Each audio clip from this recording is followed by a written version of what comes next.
So now we need to talk about how to synthesize all of the articles that you found. So essentially now you're done with paper one. You've gotten your annotated bibliography, or as I like to say it, you've gotten all your included articles into matrices with all the variables there. And now you have this one matrix or several matrices, and you need to start synthesizing those to come up with paper number two. And this is what I'm going to show you about how to do today in this video. So to talk about it, how to synthesize, I really do need to go to the the most important source for how to write a review of any sort, although this is about an integrative review. It's the paper I've been referring to all along by Robin Whittemore and Kathleen Knaffel, titled The Integrative Review Updated Methodology, and it's published in 2005 in the Journal of Advanced Nursing. So I'm going to scroll down past where they talk about identifying the problem, doing the literature search, and I'm going to go to now the stage that they talk about data analysis. And so data reduction here is really about putting all of your articles into matrices, as I've talked about, and you can do that by they say a framework, etc. But coming up with variables are that you extract from all the primary data sources into a matrix. And again, they quote they cite the book by Gerard on the matrix method, which I've already referred to, and I will come back to again and again in our sessions together. But once you've done that, then they say that you compare iteratively what you found, and then you come up with themes and sub-themes. Now, ideally, this is done by two different individuals, and in the paper, the integrative review that Dr. Abdallah Abu Hait and I are working on, each of us is extracting the data independently, and then we're going to code it independently. And by coding it, we're going to look for the most common repeated words in our matrices, and then we're going to group those words together and try to find some themes, and in those themes find sub-themes using a qualitative kind of methodology that you probably learned about in your research class with Dr. Cheryl Beck. So see, it all comes back together. In an integrative review, you really do use qualitative research methodology to look at the data that you have in your matrices to come up with themes and sub-themes. And that's the point here in the Knaffel Whittemore paper. But now I want to show you how to do that. I'm going to show you how to do that with another student of my paper, Michael Moore. Janine Batten was the medical librarian we used to help us get the search strategy, the database searches, etc. And you'll have access to this paper on Blackboard so you can see how we did this data analysis stage. But I want to review again that the purpose of his integrative review was to gather the current scientific literature on gay, bisexual, queer men with prostate cancer and synthesize it for the purpose of identifying these men's experience, their psychosocial experience of undergoing treatment for prostate cancer.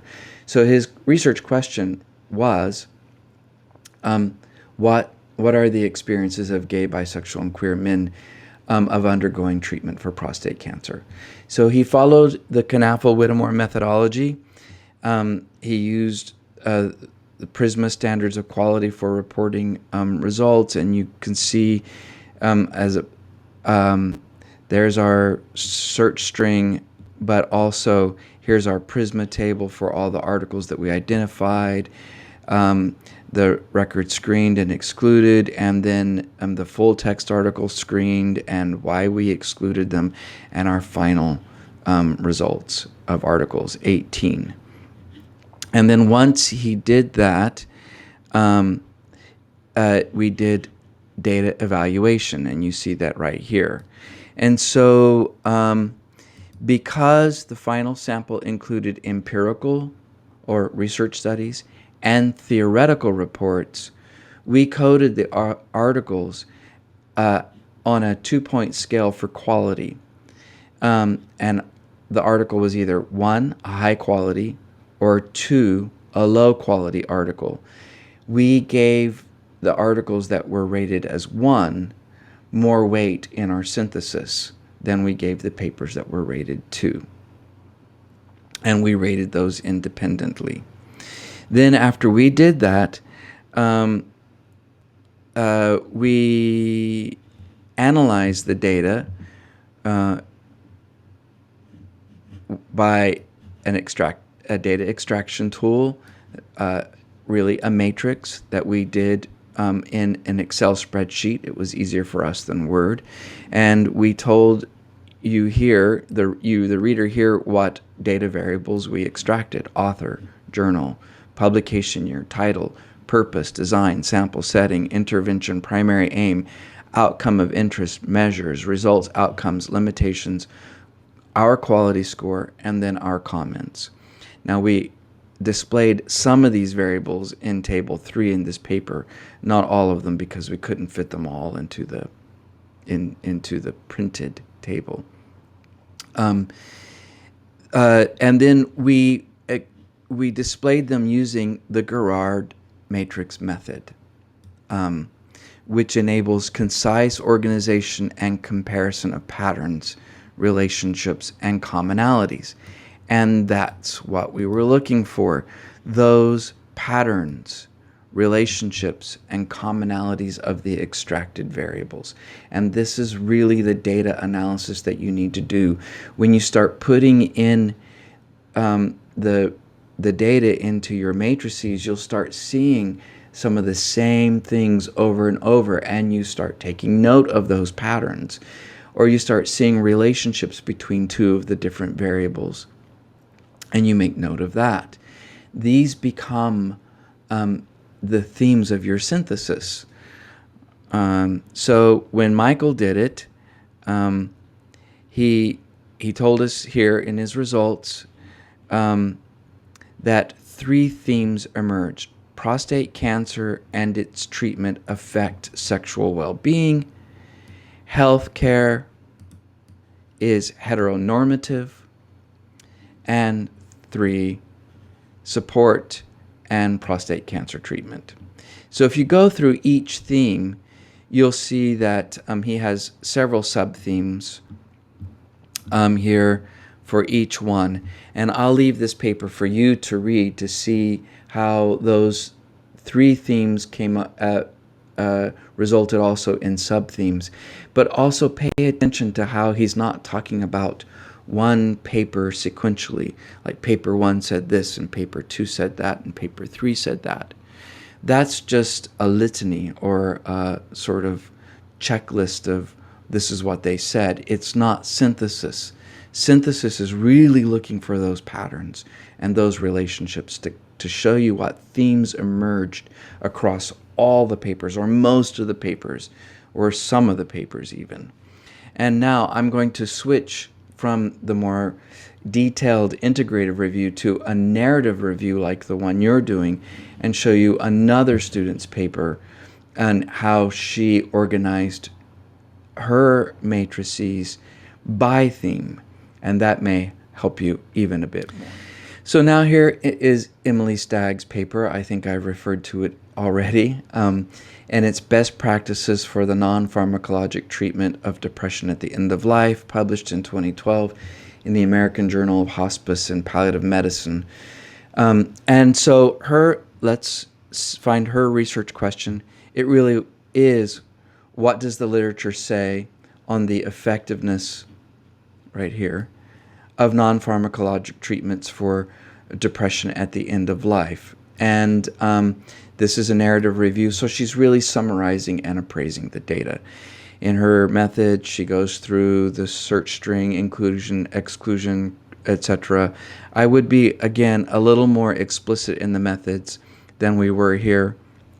Part of it was that we ran out of word space. But let me go through her results.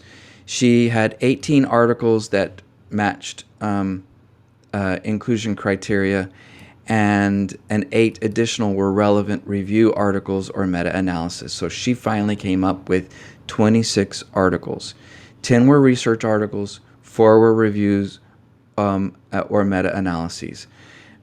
So of the 28 deemed eligible for inclusion, 15 of those 28 looked at psychotherapeutic techniques for depression at the end of life.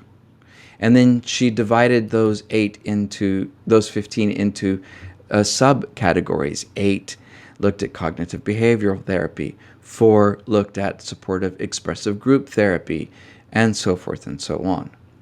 Now, another subset of papers, 5 of them, looked at life review, and she called these semi-psychotherapeutic. Life review is like telling your story in a sort of intervention. It's been tested, and so you can see if you look at her paper, she displayed in her matrix on these life review studies the outcomes, the variable of interest, and all of that. And then additionally, 8 papers looked at complementary treatments, so like hypnotherapy, aroma massage therapy, aromatherapy without massage, and muscle relaxation and guided imagery. So she split her matrices up, when you look at this paper, into three separate matrices. One for the psychotherapeutic techniques, one for the semi-psychotherapeutic techniques or life review, and one for the complementary approaches to treatment for the depression at end of life. And then she discussed each result. So first, she discussed the psychotherapeutic techniques, and she discussed cognitive behavioral therapy, all the findings that were in these papers. And then she discussed supportive expressive group therapy, so forth and so on, by each type of treatment that she found. And let's go past these matrices, which you can look at, and get to the second theme, psychotherapeutic techniques. So she talked about dignity therapy, which is a type of life review, short-term life review, and then a meaning-making. Sorry for going past this. A meaning-making intervention. And so she discussed each sub-theme or each sub-type of treatment, and did this again for the third matrix. And when she finally came up with all of this synthesis, she was able to come up with some recommendations, actual clinical guidance, and that will now be your third paper, so like a policy paper or advocacy paper or clinical guidelines. And what she found in these clinical guidelines really resulted in a nice algorithm. And that was that in her review, she found that if a patient had 6 months or greater of life to live, that the psychotherapeutic techniques were perhaps the best. But really, if the patient had fewer than 6 months to live, the psychotherapeutic techniques weren't the best because the patient didn't have long enough to live to see the effect of the psychotherapy improving their mood. So if the patient was really closer to the end of life, the most evidence available was for a life review type of treatment. And so you see she was able to come up with, right here, this whole table and this algorithm for how to treat depression at the end of life without psychopharmacologic agents. And this paper has really been used a lot and cited quite a bit. So it's been helpful to clinicians because she was able to do that synthesis, or your second paper, your 15-page paper, by putting all of those variables into matrices and then grouping the articles by themes into matrices, and then really digging deep into sub-themes and coming up with recommendations, which is your third paper. So you see how if you follow this sort of matrix method of synthesis I'm advocating, you'll really be able to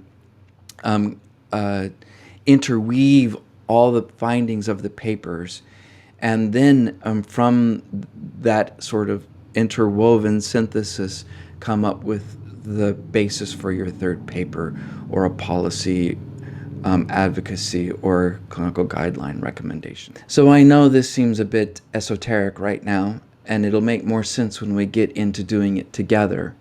But I really want you, before we get to the data synthesis stage, to look at Michael Moore's paper and Emily Stagg's paper, and see how the matrix method can really help you not talk about papers sequentially or in a kind of 1, 2, 3 fashion, but interweave these papers by theme.